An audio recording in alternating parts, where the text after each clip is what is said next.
Hello అండి, నమస్తే. Welcome back to Aishita's kitchen.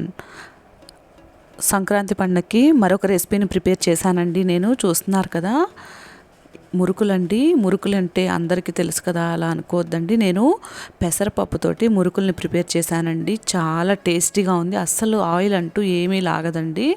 చూశారు కదా ఎంత కరకరలాడుతూ ఎంత బాగా వచ్చాయో. తప్పకుండా నేను చూపించిన విధంగా ఒకసారి ట్రై చేయండి ఫ్రెండ్స్. పెసరపప్పుతోటి మురుకులు చాలా టేస్టీగా ఉంటాయండి.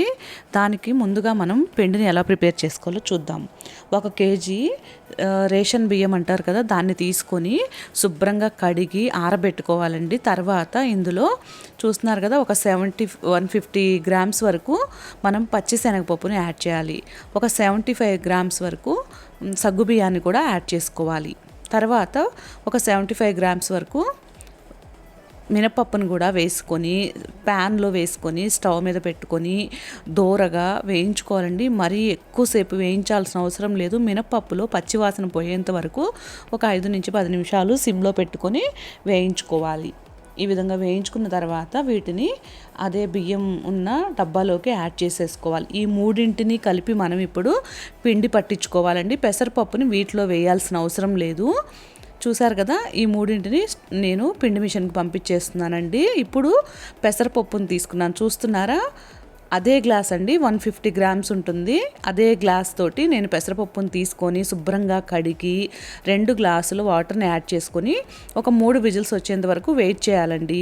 చూస్తున్నారా, ఈ లోపున మరక పంపించిన పిండి కూడా వచ్చిందండి. దాన్ని బేషన్లో వేసేసుకున్నాను. ఇప్పుడు మనకి విజిల్స్ కూడా వచ్చేసిందండి. కుక్కర్ మూత తీసేసి పెసరపప్పును ఒకసారి చూద్దామండి.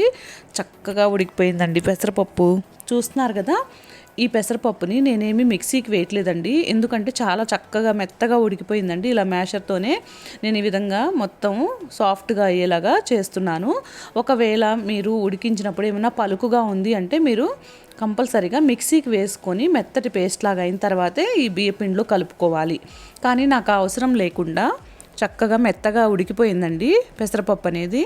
చూస్తున్నారా, ఇప్పుడు ఈ బియ్యపిండిలోకి నేను ఉడికించిన పెసరపప్పుని యాడ్ చేస్తున్నాను. అదేవిధంగా 75 గ్రామ్స్ వరకు తెల్ల నువ్వులను కూడా యాడ్ చేశాను. ఒక 2 టేబుల్ స్పూన్ల వరకు వామును కూడా వేసుకోవాలండి. చూస్తున్నారు కదా, వామును కూడా వేసుకున్న తర్వాత ఉప్పు అనేది మన రుచికి తగినంత చూసుకొని యాడ్ చేసుకోవాలండి. నేనైతే ఒక 3 టేబుల్ స్పూన్ల వరకు వేశాను. కారాన్ని ఒక 2.5 టేబుల్ స్పూన్ వరకు మనకి కారాన్ని కూడా యాడ్ చేసుకోవాలి. ఇదేమి కూరల్లో వేసే కారం కాదండి, విడి కారము. తర్వాత ఒక 100 గ్రాముల వరకు వెన్నను కూడా వేసుకోవాలి. ఒకవేళ వెన్న అందుబాటులో లేకపోతే మీరు బాగా మరిగించిన ఆయిల్ని కూడా వేసుకోవచ్చండి. కానీ వెన్నతో ఒకసారి ట్రై చేసి చూడండి, చాలా టేస్టీగా ఉంటాయి మురుకులు అనేవి. వేసుకున్న తర్వాత ఈ వెన్న ఇంకా పిండి, ఉప్పు, కారం, పెసరపప్పు కలిసేలాగా బాగా కలుపుకొని మనం ఇప్పుడు ఇందులో వాటర్ని కొంచెం కొంచెంగా యాడ్ చేసుకుంటూ మనం పిండిని కలుపుకోవాలండి. ఒకటేసారి ఎక్కువ వాటర్ వేయద్దండి, ఆల్రెడీ పెసరపప్పు ఉడికించాం కాబట్టి ముందు అది కలుపుకొని తర్వాత కొంచెం కొంచెంగా నిదానంగా మనం వాటర్ని యాడ్ చేసుకుంటూ అవసరానికి తగినన్ని వాటర్ని యాడ్ చేసుకుంటూ మరీ గట్టిగా ప్రిపేర్ చేయొద్దండి. మన మురుకుల మేకర్లో నొక్కటం కూడా కష్టంగా ఉంటుంది. చూస్తున్నారు కదా, అందుకని మరీ లూజ్గా కూడా చేయొద్దండి పిండిని, అప్పుడు మనకి కట్టుకొచ్చేస్తుంది పిండి మరీ లూజ్గా ఉంటే. చూస్తున్నారు కదా, వీడియోలో చూపిస్తున్న విధంగా ఇది కరెక్ట్ కన్సిస్టెన్సీ అండి. ఇలా కలుపుకోవాలి. చూస్తున్నారా, ఇలా రౌండ్గా ఉన్న ప్లేట్ని పెట్టేసుకొని నేను ముందుగా డైరెక్ట్గా బాండీలో వేయకుండా ఇలా ఒక పేపర్ మీద, అంటే ఒక కవర్ మీద ఈ విధంగా వేసుకుంటున్నానండి. ఇలా వేసుకొని ఒక 5 ఇలా వేసుకొని తర్వాత వాటిని ఆయిల్ హీట్ చేసుకొని ఫ్రై చేసుకుంటున్నాను.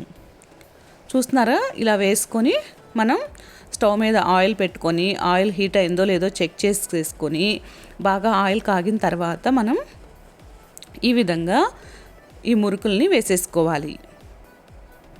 జంతికలు అంటారు, మురుకులు అంటారండి, రకరకాలుగా అంటూ ఉంటారు. చూస్తున్నారు కదా, ఈ విధంగా వేసుకొని మరీ ఎక్కువ వేసుకోవద్దండి, అవి ఫ్రై అవ్వటానికి కుదరదు. అందుకని బాండీలో పట్టినన్ని వేసుకోవాలి.